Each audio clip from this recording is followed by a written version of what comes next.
नमस्कार दर्शकों, एक बार फिर से स्वागत है आप सभी का हमारे आज के इस कार्यक्रम में। हमेशा की तरह एक बार फिर से हम आपके लिए लेकर आए हैं स्वास्थ्य चर्चा। और आज इस चर्चा में हम बात करेंगे किशोरियों के स्वास्थ्य और उनके सुंदर भविष्य के बारे में। जी हाँ दर्शकों, हम बात करेंगे सर्वाइकल कैंसर के टीकाकरण के बारे में। एक ऐसा कदम जो समय रहते यदि उठाया जाए तो हम अपने किशोरियों की ज़िंदगी को सुंदर बना सकते हैं, स्वस्थ बना सकते हैं, क्योंकि कहते भी हैं कि स्त्री सृजनकर्ता होती है। जब एक स्त्री स्वस्थ होगी तभी एक स्वस्थ समाज का निर्माण होगा। तो चलिए अपने आज के इस कार्यक्रम में हम जानते हैं कि सर्वाइकल कैंसर आखिर होता क्या है और टीकाकरण करने से हम इसे समय रहते कैसे बच सकते हैं। और इस विषय पर बात करने के लिए आज हमारे साथ स्टूडियो में उपस्थित हैं बनारस की जानी मानी गायनोकोलॉजिस्ट, आप BHU में कार्यरत हैं, डॉक्टर शुचि जैन। इस क्षेत्र में आपने बहुत से काम किए हैं, बहुत से किशोरियों को आपने जागरूक किया है और आगे भी अभी इस कार्य में अनवरत लगी हुई हैं। तो आइए जानते हैं, करते हैं बातचीत। नमस्कार मैडम, और बहुत बहुत स्वागत है आपका हमारा इस कार्यक्रम में। जी नमस्कार महिलाओं, मैं डॉक्टर शुचि जैन हूँ। मैं BHU में कार्यरत गायनेकोलॉजिस्ट हूँ। तो आज हम बात करेंगे किशोरियों में सर्वाइकल कैंसर टीकाकरण के बारे में। तो सबसे पहले मैडम सवाल भी यही हो जाता है कि सर्वाइकल कैंसर आखिर है क्या और इसे पता कैसे चलेगा कि हुआ है ये? सर्वाइकल कैंसर, जैसे कि हम लोग कहते हैं कि गर्भाशय के मुंह का कैंसर, गर्भाशय ग्रीव कैंसर जी। तो ये सुनने में बहुत ही डरावना लगता है। बिल्कुल। लेकिन इसमें एक अच्छी बात यह है कि अगर समय रहते जो प्री कैंसर लक्षण है उस समय अगर ये पकड़ में आ जाए, अगर हम उसको पकड़ लें स्क्रीनिंग मेथड से, तो हम उसी समय इलाज कर सकते हैं और उसको मुख्य कैंसर में बदलने से रोक सकते हैं जी। और इसके जो लक्षण हैं, ये जो उम्र है, ये जो है 30 साल के बाद किसी भी महिला में ये हो सकता है। 30 साल से 50 साल की उम्र में होता है। और इसके लक्षण जनरली यही होते हैं कि गंदा बदबूदार पानी आना और बीच में खून जाना, माहवारी गड़बड़ होना। तो अगर किसी को भी ये बराबर ये दिक्कतें किसी भी महिला को बनी रहे तो उसको अपने डॉक्टर से तुरंत संपर्क करना चाहिए। हमारा चूँकि आज का विषय है कि किशोरियों में सर्वाइकल कैंसर का ये जो टीकाकरण है वो कराएं, क्योंकि एक बच्ची ही होती है जो आगे जाके संरचना करती है, एक परिवार को आगे ले जाती है, हमारे समाज को आगे ले जाती है। तो किस तरह से ये क्राइटेरिया हमें बताइए कि एक बच्ची का जो टीकाकरण कराना सही उम्र क्या है और किस उम्र तक हम लगवा सकते हैं टीका? हाँ जी, हमारे देश में हम लोगों ने ये तय किया है कि किशोरी 9 साल से 14 साल के उम्र में अगर किशोरी को टीकाकरण किया जाए तो वो सबसे ज़्यादा असरदार है ये इस कैंसर के रोकथाम के लिए। हम लोग 26 साल तक भी इस टीके को लगाया जा सकता है और लगाने को 45 साल तक भी लगाते हैं। लेकिन इसका मेन उद्देश्य टीकाकरण का क्या है? यौन संबंध की शुरुआत होने से पहले ये टीकाकरण बच्चियों को लग जाए जी। तो इसलिए 9 से 14 साल की उम्र सबसे अच्छी है। हाँ। 9 से 14 की उम्र में हम लोग 2 टीके लगाते हैं, एक अभी और एक 6 महीने बाद। और 14 साल के बाद 3 डोज लगती है, अभी 2 महीने बाद, 6 महीने बाद जी। लेकिन जो हमारे राष्ट्रीय स्तर पे जो प्रोग्राम चलता है उसमें जो है, जो सरकारी स्तर पर है, उसमें ये देखा गया है कि एक डोज भी जो है, अगर हम लोग 9 से 14 साल के बीच में एक डोज लगाते हैं, वो भी काफ़ी असरदार है सर्वाइकल कैंसर को रोकने में। तो जो अभी इसी साल जो है फरवरी 2026 में ही माननीय प्रधानमंत्री श्री नरेंद्र मोदी जी ने राजस्थान में प्रोग्राम शुरुआत किया कि राष्ट्रीय स्तर पर सरकार जो है फ्री HPV वैक्सीन देती है, एक डोज लगाती है फ्री। आप BHU में कार्यरत हैं, एक लंबे समय से हैं और अपनी सेवाएं दे रही हैं। तो हमें ये बताइए कि समय समय पर सरकार क्या कार्य करती है और आप इसमें कैसे सम्मिलित होती हैं और लोगों को जागरूक करती हैं? जी, आजकल जो है सरकार और हम सब डॉक्टर्स काफ़ी इस विषय पे काम कर रहे हैं। और हम लोग जो है स्कूल, कॉलेज, सब जगह जो है एजुकेशनल कैंप्स, मतलब हम सब जगह जाते हैं और किशोरियों को बताते हैं, सिखाते हैं, पढ़ाते हैं कि सर्वाइकल कैंसर के क्या लक्षण हैं, कैसे रोकथाम, कब वैक्सीन लगानी चाहिए। और इसमें एक चीज़ हम जरूरी बात बताना चाहेंगे कि किशोरी लड़कियों को तो हम लोग राष्ट्रीय स्तर पे वैक्सीन हम लोग लगा रहे हैं। बिल्कुल, हम लोग का पूरा कोशिश है कि हम लोग ज़्यादा से ज़्यादा किशोरियों को लगाएं टीका। और हमारे बीएचयू में ये टीका जो है सर्वावैक के नाम से है, भारत सीरम कंपनी का, और ये बाजार से कम दाम पे मिलता है जी।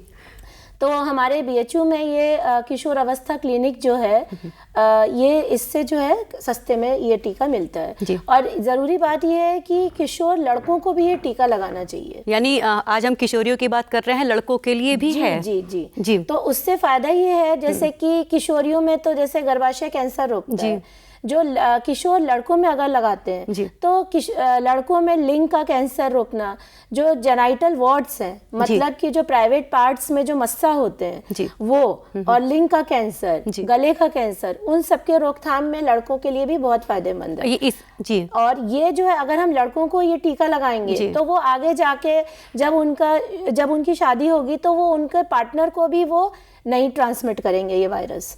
तो ये अपने पार्टनर को वायरस से बचाने के लिए भी लड़कों में ये वैक्सीनेशन ज़रूरी है।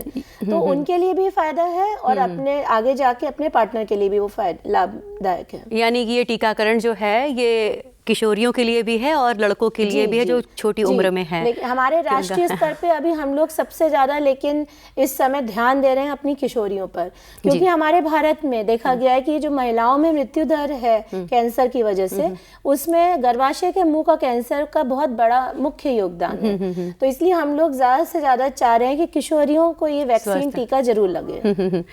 अच्छा मैडम, एक ज़रूरी बात आपसे जानना चाहेंगे कि कभी भी हमें कोई बीमारी होती है तो सबसे पहले हमारी कोशिश ये होती है कि हम उस बीमारी को होने ही ना दें। हर कोई खुश रहना चाहता है और स्वस्थ रहना चाहता है। प्रिवेंशन इज बेटर देन तो ये प्रिवेंशन की आप बात कर रही हैं, हमारे दर्शकों को आप अपनी भाषा में बताइए कि ये किस तरह से हम आसानी से कर सकते हैं। जी, इसमें हम ये बताना चाहेंगे, आपने बहुत अच्छा सवाल पूछा, कि ये स्क्रीनिंग मेथड्स हैं जो कि हम डॉक्टर्स बताते हैं सबको।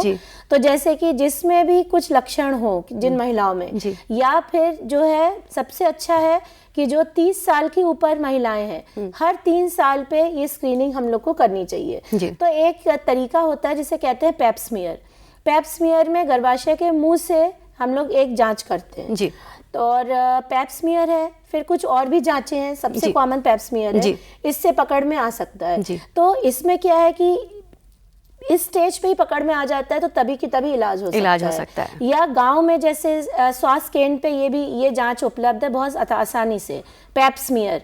तो ये सभी आप लोग दर्शकों ध्यान से सुन लें कि पैप स्मीयर जो है गांव में स्वास्थ्य केंद्र पे बहुत आसानी से उपलब्ध है। और उसमें अगर ये दिक्कत पकड़ में आती है, या फिर एक और जांच होती है VIA या विलाई, तो उससे अगर जांच ये कुछ संदेह होता है कैंसर का, तो उस महिला को हायर सेंटर पे रेफर कर सकते हैं, जिससे कि समय रहते उसका इलाज हो सके और मुख्य कैंसर में वो ना बदले। और अब जो है सिखाया जाता है कि महिला अपने आप से भी ये पैप स्मीयर कर सकती है, लेकिन उसमें थोड़ा सीखना है, तो इसलिए ज़्यादा अच्छा है कि आप डॉक्टर के पास जाएं। और 30 साल के ऊपर हर महिला को 3-3 साल पे ये जांच करनी चाहिए। और अगर जैसे कि कोई और बीमारी है, जैसे HIV है या और कोई लंबी बीमारी है, तो उसमें ये कैंसर सर्विक्स ज़्यादा हो सकता है, ज़्यादा कॉमन हो सकता है। तो उन सब महिलाओं में जल्दी पैप स्मीयर कराना चाहिए। यानी कि एक सीधी सी बात आप लोगों के लिए डॉक्टर साहब ने इतनी अच्छी बात कही कि हर प्राथमिक स्वास्थ्य केंद्र पर ये बहुत आसानी से ये सभी सुविधाएं आपको मिल रही हैं, आप जा सकते हैं और ले सकते हैं इन सुविधाओं को। डॉक्टर साहब, आपसे एक और बात जानना चाहेंगे हम कि अक्सर ग्रामीण क्षेत्र में बहुत तरह की भ्रांतियां होती हैं, लोग जानते समझते तो हैं पर बचते हैं, ऐसे लोगों को आप क्या कहना चाहेंगी? ये हमने अपने प्रैक्टिस में देखा है कि जैसे जब किशोरियां अपने माता पिता के साथ आती हैं तो माता पिता कई प्रश्न करते हैं, और करना भी चाहिए कोई भी चीज लेने से पहले। तो उनको ये डर रहता है कि इससे कहीं कुछ महीना गड़बड़ ना हो या बांझपन ना हो आगे जाके, कि आगे जाके बांझपन तो नहीं होगा। तो इसमें बताना चाहेंगे कि ऐसा कुछ भी नहीं है। ये बल्कि अब जो है सरकार जो बच्चों का टीकाकरण प्रोग्राम होता है उसमें 10 साल के अराउंड जो है ये वैक्सीन उस प्रोग्राम में शामिल करने की कोशिश में है कि नॉर्मल वैक्सीन प्रोग्राम के साथ साथ ये भी लग जाए। तो ये एक रूटीन वैक्सीन है, जैसे हम बच्चों को सारे टीका करते हैं उसी तरह ही वैक्सीन है। एक बहुत बड़ी चीज नहीं है ये, लेकिन इसका जो प्रभाव है वो बहुत बड़ा है। यानी कि अगर इस समय रहते ये टीकाकरण ले तो हमारे स्वास्थ्य पर इसका क्या असर पड़ेगा, जो भी किशोरियों को लगता है? तो जैसे हमने पहले ही बताया कि ये वैक्सीन अगर 9 से 14 के बीच में अगर हम किशोरियों को लगाते हैं तो उनको जो है आगे जाके सर्वाइकल कैंसर संक्रमण से ये बचाता है। और इसमें ये जरूरी है कि हम अपने लड़कों को, जो किशोर लड़के हैं उनको भी करें। यानी किशोरियों को तो टीकाकरण कराना ही है, साथ ही साथ जो हमारे यहाँ के जो लड़के हैं जो अभी कम उम्र के हैं उनको भी टीकाकरण कराना है। एक बात हम और जरूरी बताना चाहेंगे कि कई लोग हमसे बच्चे पूछते हैं, किशोरियां, कि ये कैसे होता है, क्यों होता है। तो इसमें ये जरूरी बात है कि बहुत जल्दी विवाह हो जाना, मतलब कि यौन संबंध कम उम्र में ही शुरू हो जाना, और मल्टीपल पार्टनर माने कई पार्टनर्स के साथ यौन संबंध रखना, और साफ सफाई ना रखना, या फिर कई बार जो है जेनेटिक कॉज होता है जो कि परिवार में होता है, कोई वजह है, या आपकी इम्यूनिटी, शरीर में ताकत कम है उनमें होता है, या कोई HIV संक्रमित है जिसमें इम्यूनिटी कम है, या कोई बीमारी है बड़ी, तो उनमें भी ये हो सकता है।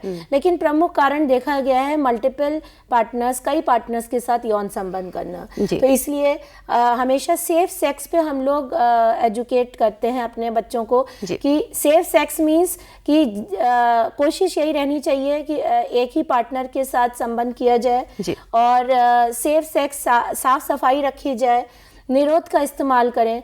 तो इस सब से जो है ये सब चीज़ों का खतरा काफ़ी कम हो जाता है। कैंसर और बाकी जो इन्फेक्शन होते हैं यौन संबंध से रिलेटेड, उन सब का भी खतरा काफ़ी कम हो जाता है। कार्यक्रम में वक्त हो चला है हमारा चलने का, तो चलते चलते अपनी तरफ से हमारे दर्शकों को आप क्या संदेश देना चाहेंगी? जी, मेरा सबसे मुख्य संदेश यही है कि समय पर HPV टीकाकरण अगर किया जाए तो हम अपनी किशोरियों को एक सुरक्षित भविष्य प्रदान कर सकते हैं, और अगर एक महिला की अगर हम सुरक्षित रखेंगे तो पूरा परिवार सुरक्षित बचेगा। धन्यवाद। तो देखा दर्शकों आपने कि किस तरह से ये सर्वाइकल कैंसर का ये जो टीकाकरण है हमारे समाज को किस तरह से ये सुरक्षित बनाएगा, बेहतर बनाएगा, अच्छा बनाएगा। स्वास्थ्य ही हमारा सबसे बड़ा धन है, और किशोरियां ही हमारे आने वाले समाज का ये जो है आईना है, हमारे आने वाले समाज का ये वर्तमान है। तो अपने वर्तमान को सुरक्षित बनाए, सुंदर बनाए, और अपने आप को स्वस्थ रखें, सुरक्षित रखें। हमारा आज का ये कार्यक्रम यहीं तक। मैडम, आपने इतनी अच्छी जानकारी हमसे साझा की, इसके लिए भी आपका बहुत बहुत धन्यवाद करते हैं। थैंक यू सो मच मुझे यहाँ आमंत्रित करने के लिए। आज हम अपने दर्शकों के साथ अपना ये जो ओपिनियन है ये हम शेयर कर पाए, इसके लिए बहुत बहुत धन्यवाद। बहुत धन्यवाद मैडम। फिर आपसे मिलेंगे अगले कार्यक्रम में किसी और विषय के साथ। तब तक के लिए हमें दीजिए अनुमति। नमस्कार। नमस्ते।